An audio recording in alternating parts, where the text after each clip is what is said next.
Hello, everyone. I'm Jim Falk, President of the World Affairs Council of Dallas-Fort Worth, and thank you so much for being with us for a discussion about Iran and U.S. foreign policy. To moderate today's conversation with Ambassador Frank Wisner and Dr. Roxane Farmanfarmaian is the Council's Vice Chairman, Ambassador Robert Jordan. Ambassador Jordan served our country with such distinction as our representative to Saudi Arabia immediately after the 9/11 terrorist attack. I want to mention before I turn the mic over to Ambassador Jordan that today's discussion is a Patricia M. Patterson Endowed Lecture. This endowment was created many years ago by friends and family of Pat Patterson to honor her exceptional years as the Council's chairman. And to follow our programs, just go to our website at dfwworld.org, or if you've missed any programs and would like to catch up, you can subscribe on our YouTube channel. That, of course, is also at DFW World. And with that, Ambassador Jordan, I look forward to hearing today's conversation. Great. Thank you, Jim. And again, many thanks to Pat Patterson for sponsoring this program. This is a program I've been looking forward to for quite some time. We have two really outstanding speakers for this. Our first is Dr. Roxane Farmanfarmaian, as Jim said. She's a Director of International Studies and Global Politics at the University of Cambridge, and she is also a Senior Research Fellow at King's College London, a longtime expert on the Middle East, Iran, the Iran nuclear deal, and I think will provide great perspective for us. Ambassador Frank Wisner is legendary, not just in the State Department, but in many other walks of government and commerce. He has spanned 4 decades as a diplomat and has worked with 8 American presidents. He's been a special envoy, really a treasure to have Frank on this program as well. The theme, of course, today is Iran, the U.S., and the COVID-19 pandemic. Iran has been among the hardest hit countries. We just had, I think, a news clip today saying that they've had over 3,000 new cases in the last couple of days. I'd like to start out with Dr. Roxane and ask, what is the current situation in Iran? How are they managing this? What are the myths that I think we in the States especially seem to indulge with regard to Iran, and how does this fit into what's happening today? Well, thank you so much, Ambassador Jordan, and I want to thank the World Affairs Council for inviting me, and particularly to thank Pat Patterson, who's such an exemplary member of the Council, and without whom this panel talk would not have been possible. Thank you, Pat. I want to begin in response to your question, Ambassador, by quoting an oil investment colleague who said the skill actually lies not in knowing all the facts, but actually knowing what is relevant. So as we look at the adversarial US-Iran relationship and how it's continuing to deteriorate, I'm seeing many policy papers and the media paint a really dire picture of Iran as having botched the COVID pandemic containment and of having a suffering people that are increasingly becoming disenchanted with the regime. And so in my remarks today, I'd really like to address, are these correct? Are those myths or not, as you put it? Because if we're to understand how well US policy towards Iran is working, we really need an unvarnished picture of our adversary. And this needs to be based on the facts that are actually relevant. So let me address first this issue of COVID-19. Iran was the first nation outside the Far East to suffer the onslaught of the pandemic back in February. And that was at a time when the pandemic was still being called an epidemic. And it would be another month before the World Health Organization actually called it a pandemic and began to give guidelines on its containment for a global program. And meanwhile, since China was Iran's most valued trade partner at that point, Tehran had been air freighting masks and PPE, which it produces domestically, to aid Wuhan. So when its own outbreak started, Iran faced a very difficult choice.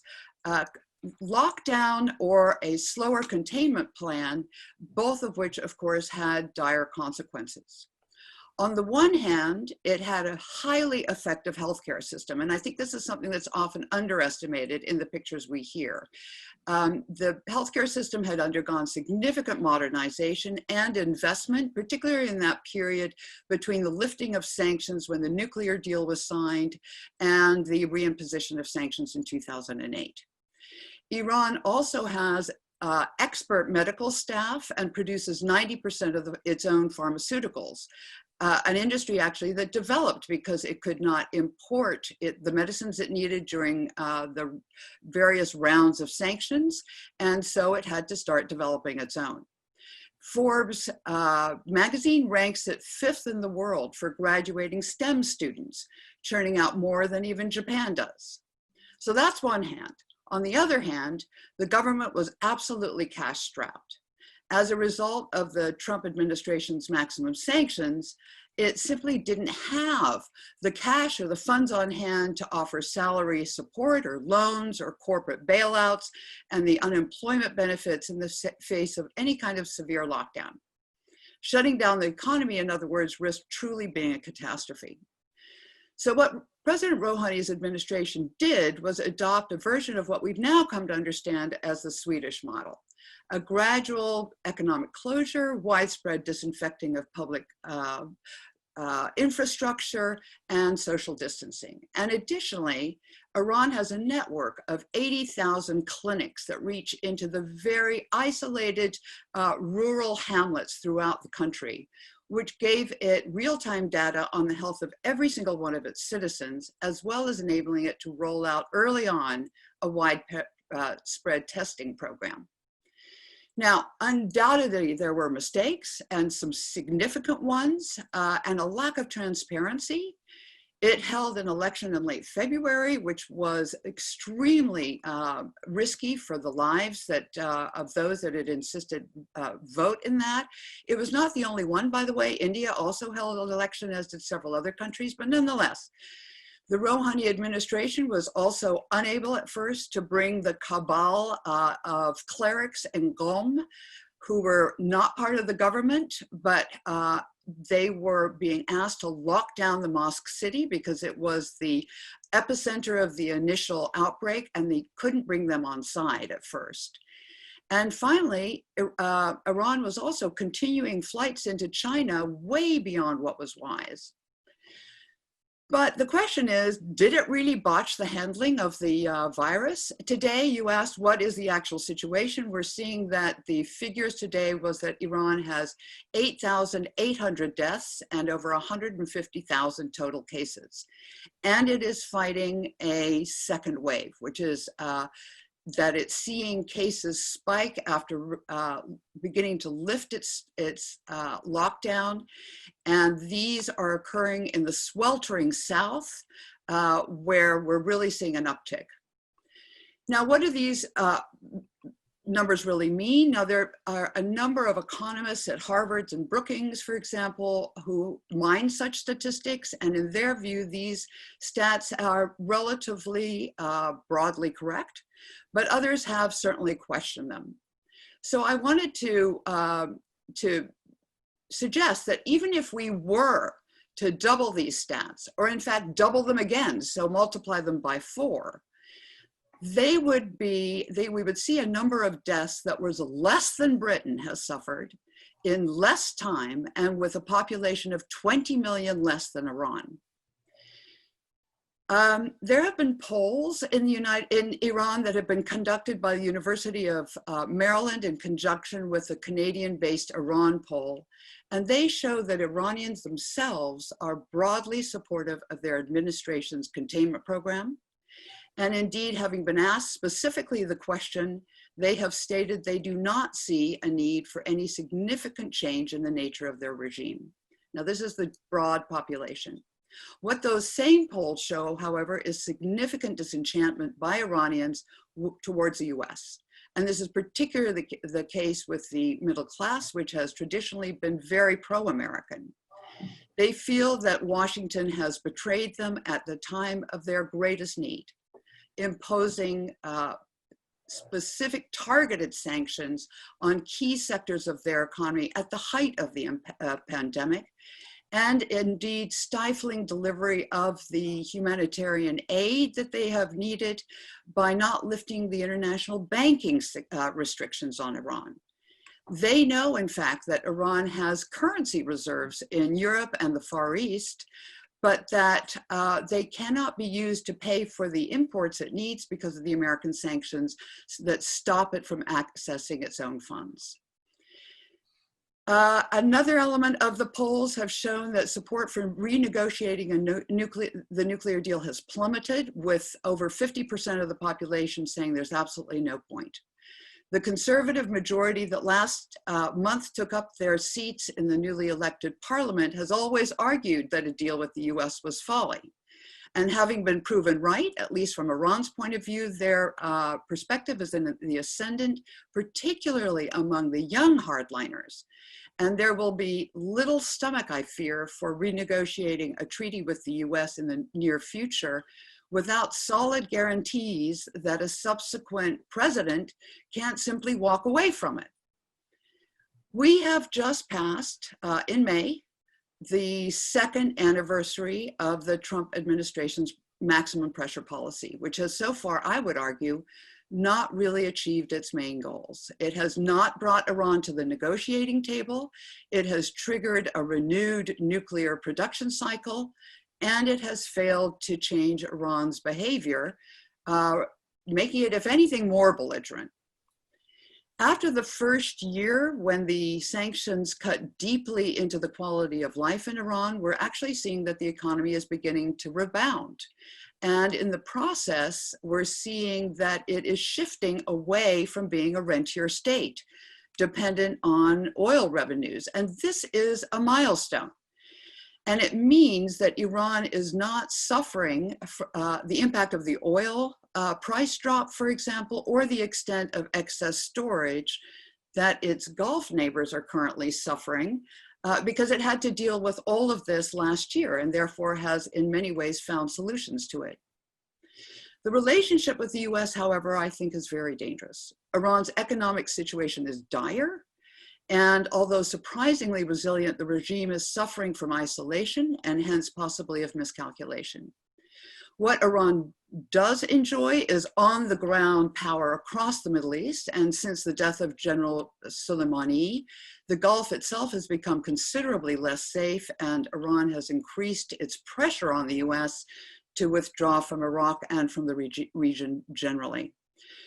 So I'd like to conclude by saying that I think we should consider what is most relevant for US policy towards Iran today. Iran is not a peer power for the US. And the uptick in Iran's nuclear output, though it can be snapped back if the US lifts sanctions, if we're to believe Rouhani, is nonetheless a trend in the wrong direction, and Saudi's current nuclear plans illustrate this amply. Right. And throughout the 40 years that Washington has placed sanctions on it, the Islamic Republic has shown its staying power is simply not to be underestimated. Thank you. Wonderful. Thank you so much for that introduction. Let's turn now to Ambassador Wisner to address a little more of the US policy aspects in what may be a new world of coronavirus and other pressures on Iran. Robert, thank you very much. And I regret that we're all meeting today at a time of a serious national tragedy. I guess our meeting is overshadowed by the dreadful killing of George Floyd in Minneapolis and the explosion of sentiment and violence that is swept across the nation, reminding us all of the huge racial divide that we carry on our shoulders.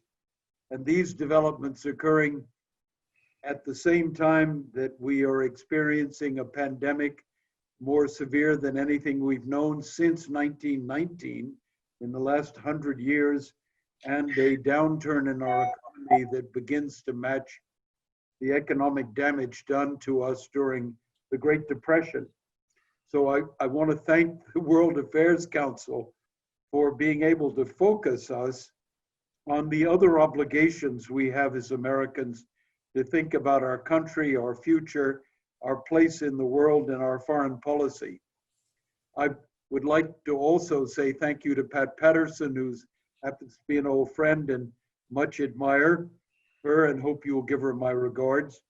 But I want to thank all of you organizers of the World Affairs Council for making it possible for us to focus today on a topic that has been a top foreign policy and national security issue for the last 7 presidents, and promises to figure very high on the agenda of whoever carries the day in this coming November election. And what a time this has been, what a fraud issue, what blood has been spilled, treasure spilled, dangerous for all involved, for Iranians, for Americans, for people throughout the region, a problem, an issue that remains truly explosive today, even though perhaps in the last several weeks there's been some abatement of the sharpest edges of tension with the formation of a new government in Iraq, and American Patriot missile withdrawal, and some second thoughts perhaps in Riyadh and in Abu Dhabi about where the region itself is headed. But we are, and Roxane was absolutely right, we remain dangerously poised with forces arrayed across the Gulf, not only Iranian and American, but proxy forces and other nations sitting on the edge, regular bombing and military actions occurring in Syria, launched by the state of Israel. So however we want to look at it, the balance today is terrifically fragile, much too close for comfort. And whatever radical voices exist in Iran, we can find some in this country calling for regime change in Iran as the way to solve all of our problems. Well, many of you know the history of the United States and Iran since 1979, when the Shah's government fell, but I'm not going to try to take you back over that long and very sad and often bloody history. Rather focus on what has happened since the Obama administration sought to break out of the grip of hostility in which we've lived with Iran and joined an international consensus, American diplomacy leading the way in negotiating the nuclear agreement, the JCPOA. That agreement brought together the United States, our key European allies, Russia and China, in an unprecedented undertaking to bring down the ceiling of threat in the Middle East, threat to our security, not only the region's and Europe's security. Sadly, the JCPOA was cast aside by the Trump administration, which then followed, as Roxane very smartly pointed out, by an intensification of sanctions against Iran, a policy called maximum pressure not only on Iran through economic sanctions, but pressure on all those who do business, including our own allies with Iran. That policy of maximum pressure has sparked and engendered in opposition a policy of maximum resistance on the part of the Iranians. And so we stand locked in a very unpleasant, dangerous embrace. Roxane, I thought, did us all a favor when she took a look at American policy over these past 3+ years of the Trump administration, and she asked us a number of questions. Is Iran nearer or farther away today, after 3.5 years of sanctions, from having an enhanced nuclear capability? And I'm afraid with Iran's taking a step back from the JCPOA, we're farther away. Is Iran's missile capability been diminished by our strategy? And I would argue to the contrary, Iran's missile capability is much higher. Are our Gulf allies stronger, safer, or more secure today than they were 3.5 years ago? And here again, the answer is negative. Is the Iranian regime itself that we've declared ourselves in opposition to stronger or weaker or less radical? And here again, the answer's got to be negative. Are we closer to our allies than we were 4 years ago? We certainly aren't on this subject. And what about Russia and China? Are they pulling in the same direction, or have they intensified their ties to Iran? I'm afraid the latter is true. And is Iran closer, as the administration argued, to suing for peace? Is it closer to regime change? And here again, I'm going to argue the negative. So to say that Iran is on the ropes, as is often referred to in this country and by the administration, is simply not a factual statement. Of course, it has huge popular resistance to actions of its government. COVID-19 has been devastating. The economic losses have been severe, but Iran has proved, as Roxane has very capably pointed out, its ability to resist, to inflict damage on our forces and those of our friends in the Gulf and elsewhere, and pursue its ambitions in the region. So where does that leave us today? And here, I think it's worth Americans pausing, particularly as we approach the end of this Trump's administration first term, at least, and take a step back, think about where we are, take stock of what's happened, and then begin to recalculate in terms of realities as opposed to dreams. Design a strategy, design a policy that is based on real estimates of American resources, of what our ability to accomplish our objectives are, our ability to form coalitions that would assist us as allies in bringing political and other pressures to bear on a foreign policy topic. It is absolutely vitally important, not only that we get our objectives straight, but it's important for the Gulf, for Europe, and even our relationships internationally, notably with Russia and China. So taking stock and setting a realistic direction is the highest calling of American policy today, in my judgment. And is it simply, as Joe Biden said recently, when he allowed that Iran must return to strict compliance with the nuclear deal and the US will work with its allies and rejoin the JCPOA? I'm afraid, all due respect to Mr. Biden, that rather oversimplifies the policy task in front of the United States. For there's no doubt that Iran is prepared after an election to reconfigure, look at fresh steps. But let's not fool ourselves. The line in Iran will be harder. Roxane's absolutely right in pointing out the rise of the hardliners. And while sanctions relief is an objective and an opportunity for us, we're going to be dealing with a very tough crowd, deeply suspicious of the United States, and an Iranian public that is harshly critical of what has happened, that is prideful, that is angry, that's aggrieved, that is unwilling to show weakness, but, and finally, very important to give us some hope, a public and a government fundamentally interested in pursuing Iranian national interests and national security. Iran's security is what Iran wants. And Iran's security is not necessarily in opposition to what we might aspire to. So I'm going to argue that if we set about pursuing a new policy. Next steps aren't going to come easily. There will be lots of incidents and provocations that will upset us.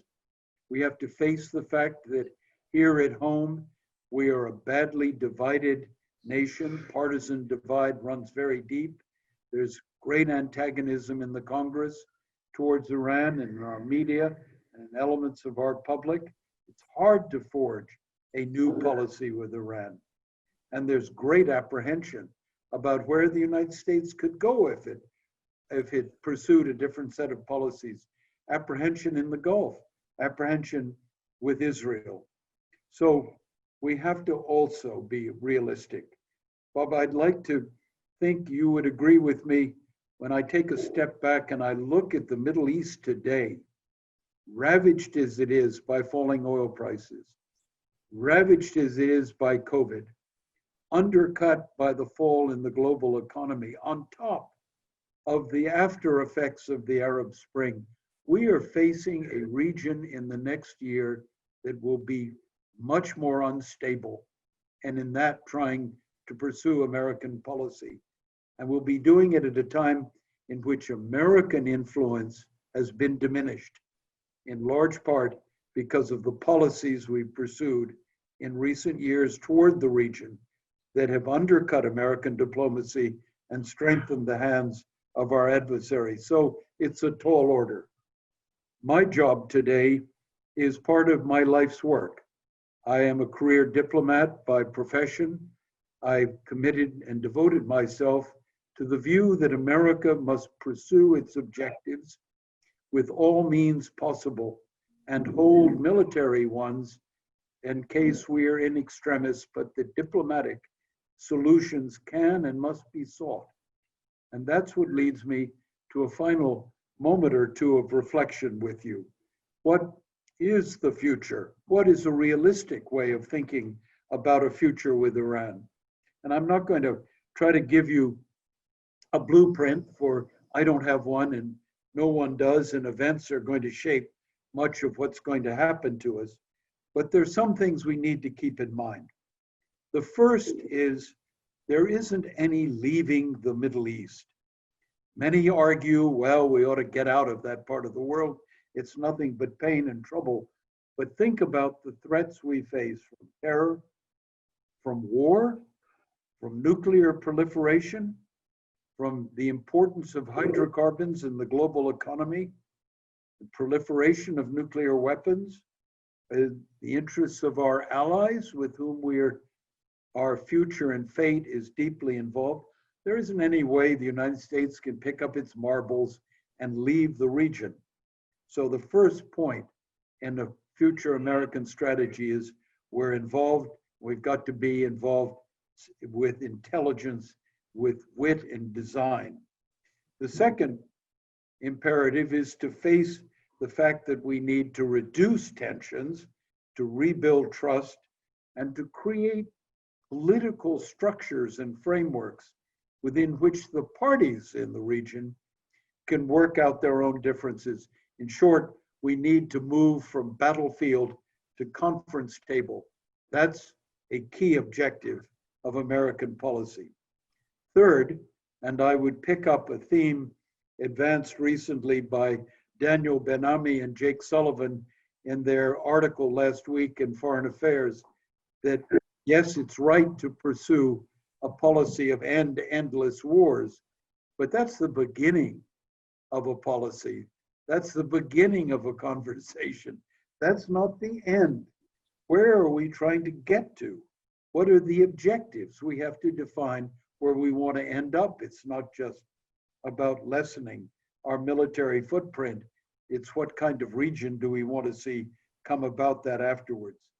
And yes, it's important to proceed in a very cautious manner, given the fact that there is a complete absence of trust, and building towards an outcome in which we can hope the parties settle find frameworks for achieving peace among themselves, much as Helsinki did that for the Soviet Union, the United States, and the Eastern and Western Europeans at the end of the Cold War. Iran has called for such a dialogue. The Russians have ideas. We have ideas. They ought to come together in some sort of framework for conflict resolution. And so the task will begin in a new administration or whatever follows November.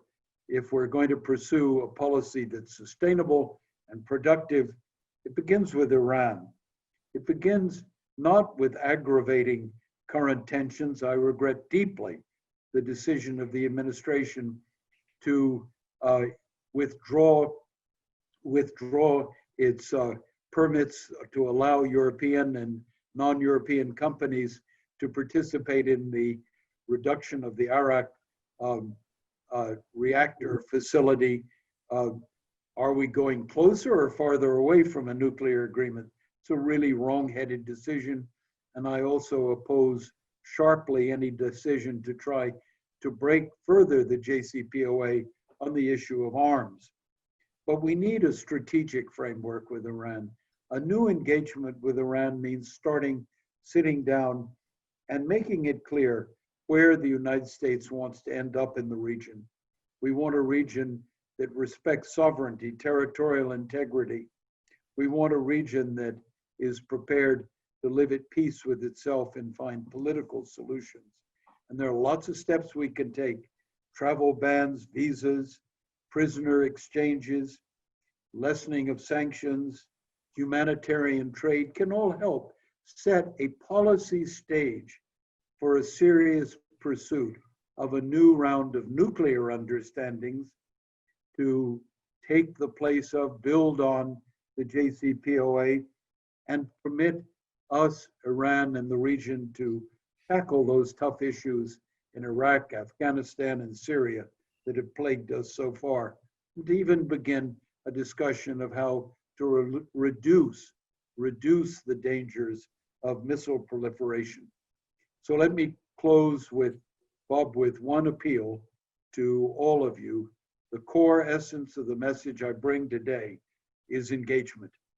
We need to be involved. We need to pursue a line of diplomacy, and there are options open to us and possibilities, even if the season is difficult. That's tremendously helpful, Frank. Thank you.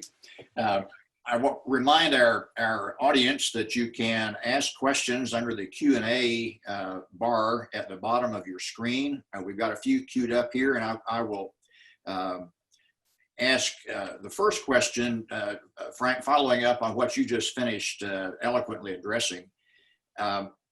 In identifying the U.S. national interest as it relates to Iran, how much is it the case that Israel and Saudi Arabia are the tail wagging the American dog? Well, if it were only Israel and Saudi Arabia, our task would be easier. But I think we have gotten ourselves in a state of mind since 1979. It's hard for us to switch mental gears. Look at the opposition the Obama administration faced to even achieving a core American objective, and that is reduce the nuclear dangers that Iran and the region offered. How close a call it was to get even an executive order, and then how quickly it was reversed. So I think our problem begins at home. Of course, it continues and is aggravated by attitudes we face in the region. And we're reminded that any path forward has got to be carefully thought through. And the other stakeholders, Israel, Saudi Arabia, other Gulf nations, brought on board and understand that the interests of the United States lie in not siding with one party or another in the region, but sailing right down the middle and seeking understandings between the parties to lessen tensions that affect literally everyone, that are threats to the state of Israel, that are threats to Saudi Arabia and to the UAE. That's got to be the direction of American policy, to find a balance of interests wherein we can help reduce tensions in the area. Thank you. So I think we've got to really focus on constructing ideas with our Israeli and Saudi and UAE friends that our objectives are to enhance their security. And a better way of doing it is less with military threats than with political action. Thank you. We've got a question here for Roxane. The question is about Iran's leadership structure. What are the powers of the president versus the supreme leader versus the Revolutionary Guard Corps? And who really is calling the shots from a leadership standpoint? Well, that's really one of the courses that I teach, and I'd be happy to have you sign up for the detailed part. So let me sort of summarize that then in a very short way, more reflecting what kind of understanding that would lead to understanding how we work with them and where they are now. So the leadership structure clearly has a great deal of power in the hands of the supreme leader. And it also has and he, as you can see from the picture, is the primary person in control of the Revolutionary Guard. And he controls many other areas as well, including the Department of, or the Ministry of Defense and Justice.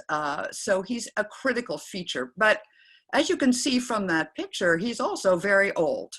And Khamenei's expected lifespan, he's got several significant illnesses, mean that there's going to be probable turnover soon.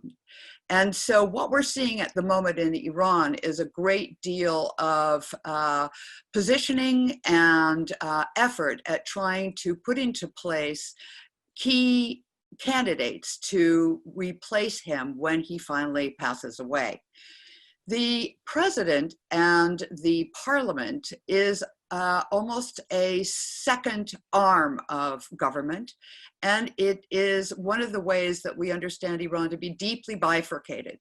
There is a great deal of power that lies in an elected official, both whether he's representative of the in the parliament or in terms of the president.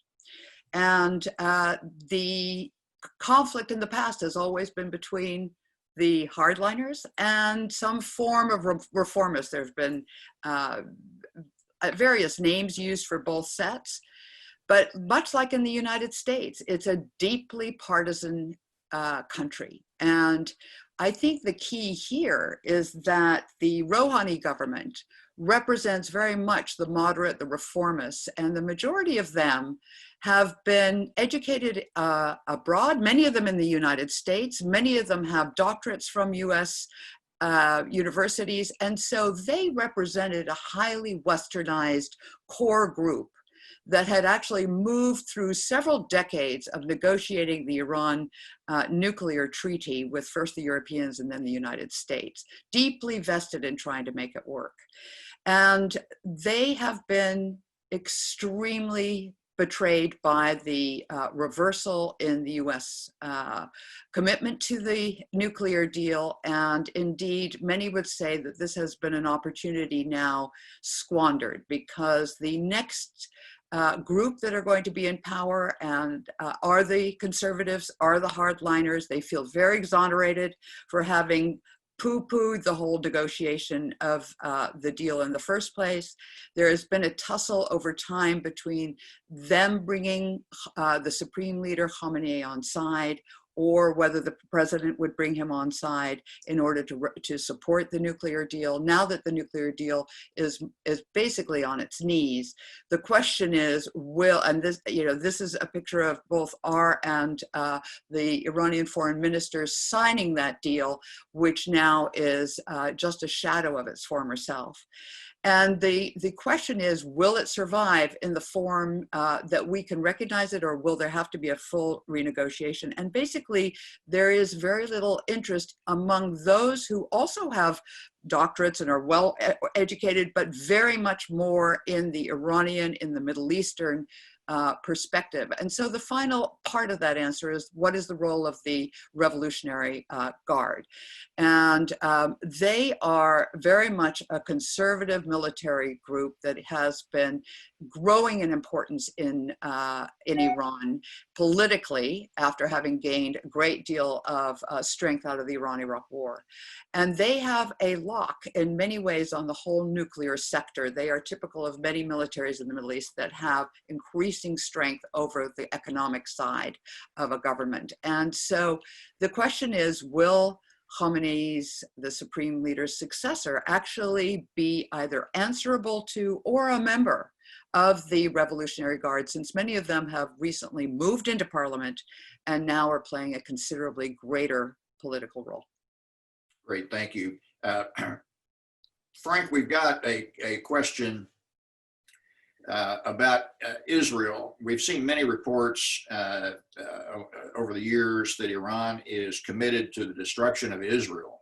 Is that still the case? And if so, how could the U.S. really reset its policy toward Iran? Really important question. And if I have to look at mistakes in statecraft over the years and understand why Iran, which had a working relationship under the Shah with Israel, now stands at such polar opposites in such an atmosphere of threat and actual physical violence, I really remain astonished. I can see no national interest on Iran's part to be so arraigned against Israel. But some of that is a result of the enthusiasms of the early revolutionary days. Some flows from calculation, siding up with the Palestinians appeared to be a way to create an image for Iran in the region, that it was a liberating force. These all led to the current standoff, excessive rhetoric, and actual physical violence.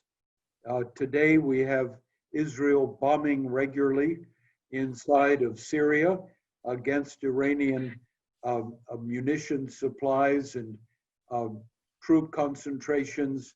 You have Iran's strong support for Hezbollah, which has reigned against Israel out of southern Lebanon, which is a proxy and close ally of the Iranians. So we're at the worst possible moment. Now, does that mean that at the top of Iran's agenda is the destruction of Israel? Here, I don't believe it. I believe the core national security objective of Iran is to secure itself. And if the Iranians can move forward into a region that gives them greater security, there may not be a direct effect on a settlement with Israel in the short term, but there will be a lessening of tension that brings Israel and Iran into blows. And many Israelis see it that way. In fact, the Israeli arguments over Iran are quite bifurcated as to whether, on the prime minister's part, you want to destroy any connection, maintain maximum military and economic pressure, or whether you want to find ways of trying to accommodate a more peaceful environment in the region. A lot of the Israeli national security structure has believed that the JCPOA was in Israel's interest because it reduced the nuclear danger. So there is flexibility on the Israeli side. It's not all or nothing in either case. We've had a question similar to this regarding Iran's cyber warfare capacity and the potential report that Iran recently attacked Israel's water supply. Do either of you have a comment on that? Yeah, I can speak to that. It's an interesting question because yes, there allegedly was an attack on Israel's water supply, although the information was out of Israel was that it was unsuccessful. That in turn triggered a cyber attack by Israel on Iran's port city of Bandar Abbas. And it turned out that that was about 2 days before the departure of these famous tankers, the 5 tankers that headed out to Venezuela. So there are questions as to whether that particular attack might have had some timing in trying to deter the departure of those tankers. And I think it just shows that in these days, there is every angle is being played. And cyber for Iran in particular is a useful one because it is not expensive. And for Iran, trying to maximize its impact without spending a great deal on that impact is of paramount importance, because the impact of sanctions has been, as I mentioned, very difficult on its economy, and thus the less it has to pay for empowerment in the military field, the better the appeal of that power is. And so we're seeing an uptick throughout the cyber capacity. We're seeing an uptick in using AI and also gaining as much information as it can from other regions so that it is in a position of national interest support. So I really agree with you, Frank, on this. If we can zero in on where the national interest of these countries lie and bring them into some kind of parallel parity, then we're really beginning to be able to find some area of reducing these kinds of attacks and starting some kind of dialogue. Roxane, let me stay with you on the next question also.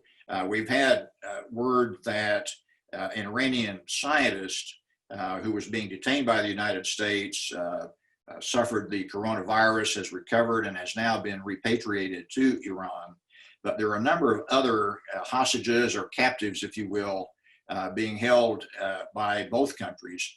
Can either of you give us an update on where any more of those negotiations stand? Well, I can address it very quickly and then hand it over to you, Frank.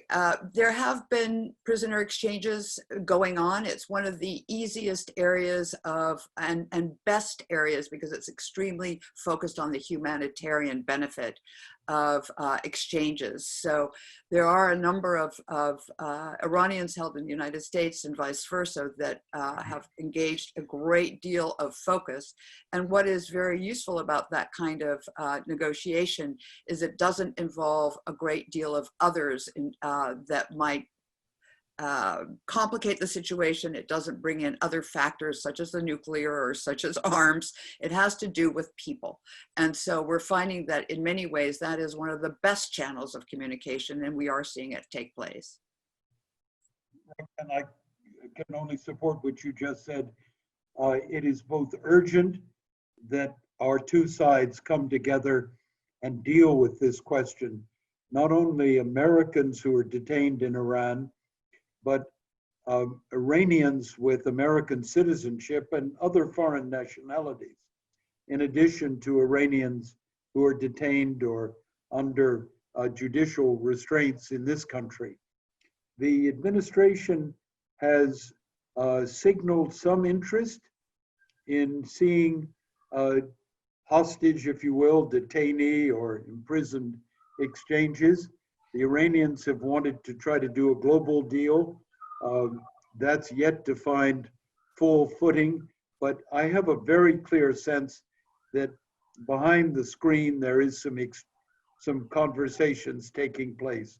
And I'd like to think that the departure of the scientist is a signal that there will be some movement on the Iranian side. But we're at a very delicate passage, and we only hope the two governments show considerable wisdom and proceed to solve this truly agonizing humanitarian problem. Okay, I'm going to combine three questions now for both of you. Why was the Iran nuclear deal viewed by some as a bad deal when in fact it stopped the nuclear program on the one hand? Secondly, what do we get for the $150 billion reportedly President Obama sent them? And third, there have been reports that there are secret side agreements to the JCPOA that limited the inspection regimes and allowed Iran to continue nuclear development. Can you address that cluster of questions? Well, let me do it very quickly. Number one, the issue of some secret side agreement is Not true. There are no secret side agreements. Can you imagine in the fraught politics of this country, had there been secret side agreements to America's disadvantage, they would not have been made public by this administration to wrongfoot its predecessor. Second, the $150 million, we always have to keep in mind that, those monies were Iranian funds. These were Iranian monies that we had locked up in our under American rules and deprived the Iranians of money that belonged to them. Under the agreement, we returned to Iran what Iran had. Now, did $150 million do such fanciful things as stoke violence in Syria, Iraq, Lebanon, everywhere else over the past 3 to 4 years? Let me assure you, Iran pursues those objectives for Iranian national interests, and $150 million didn't turn the trick. That's a side question. The first question you had is precisely. The JCPOA brought the ceiling of nuclear threat way down. And on top of it, as the parties agreed at the time, it could have been the floor, not the ceiling, for going beyond the nuclear question, which was the most dangerous, and begin to address other areas of friction in the region, missiles, other questions that preoccupied us. But it was stopped in its tracks on the side of the United States, and we turned instead to the equivalent of economic warfare. Now, can you just go back? As I argued in my opening remarks, going back is not an option. Some of the features of the JCPOA will lapse anyway. We're going to need to come to new understandings, but they won't be reached easily, and they will only be reached when we come up with ways of establishing a broader pattern of trust than exists today. Could I just add one point to that?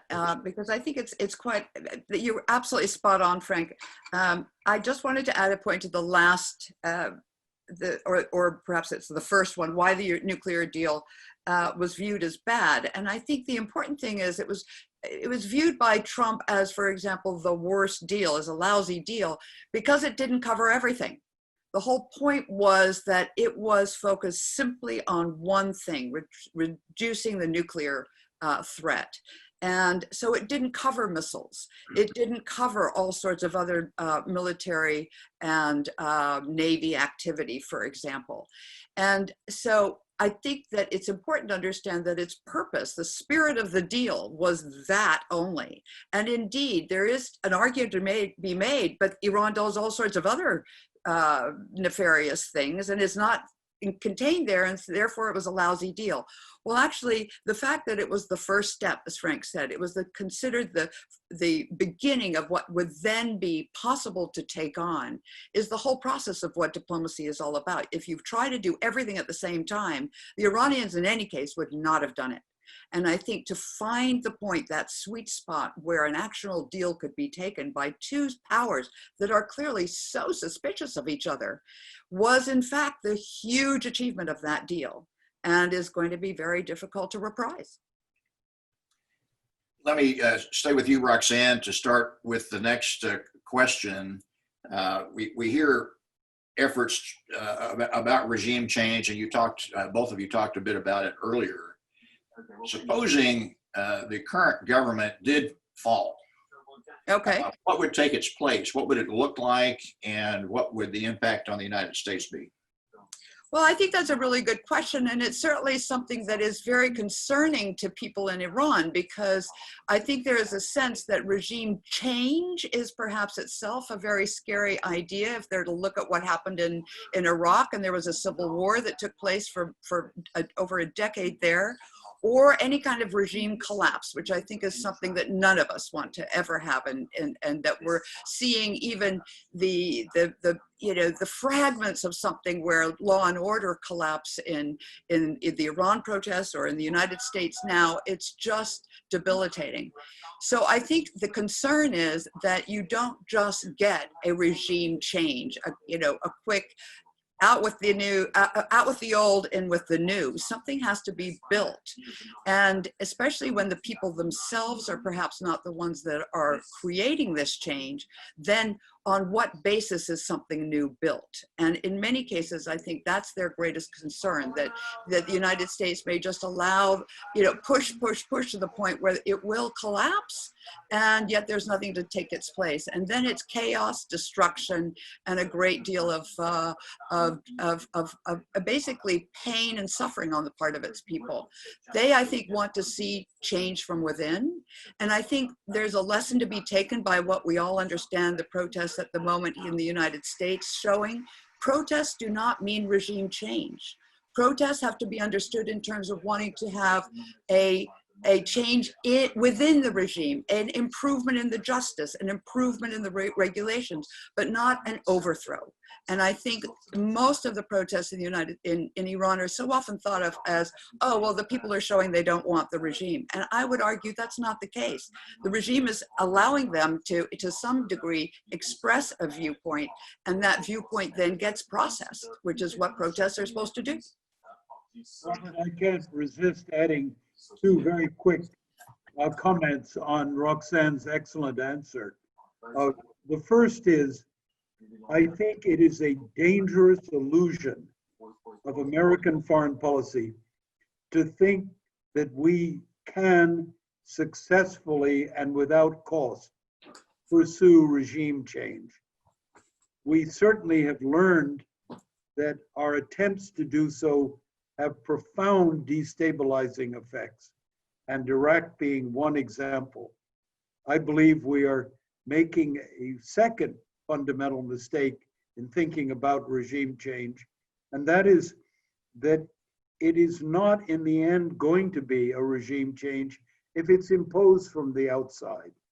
It's the wrong place to bring about an adjustment of another nation's policies by external imposition. And therefore, the illusion of American policy that somehow pressure will force the other guy to his knees or his government out of office has been proved again and again wrong-headed.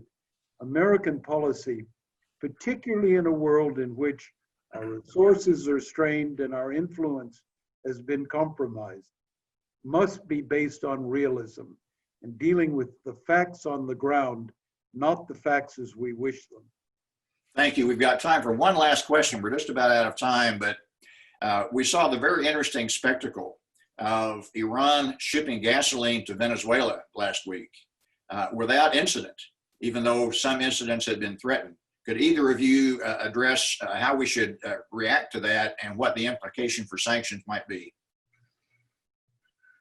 Roxane, do you want me to take that on, or you want to go ahead? Why don't you start on that one? Okay.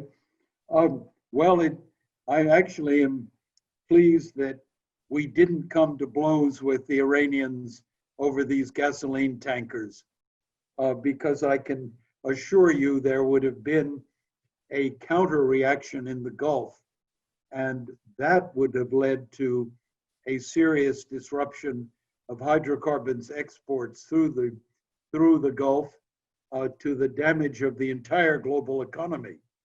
So to accomplish a very small objective, we would have caused a huge problem had we taken on the right of two sovereign governments to do business with each other.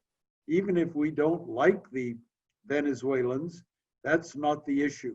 We're going to have to learn to deal with the Venezuelan problem by other means and the Iranian problem by other means. Well, thank you very much. This concludes our presentation. I want to sincerely thank both of our speakers. You all have been so wonderful in sharing your time and your expertise with us. I also want again to thank my great friend Pat Patterson for sponsoring this lecture, and thank you all for attending. Thank you very much. This was excellent. I really appreciate it. Thank And you. thank you, Pat. Thank you.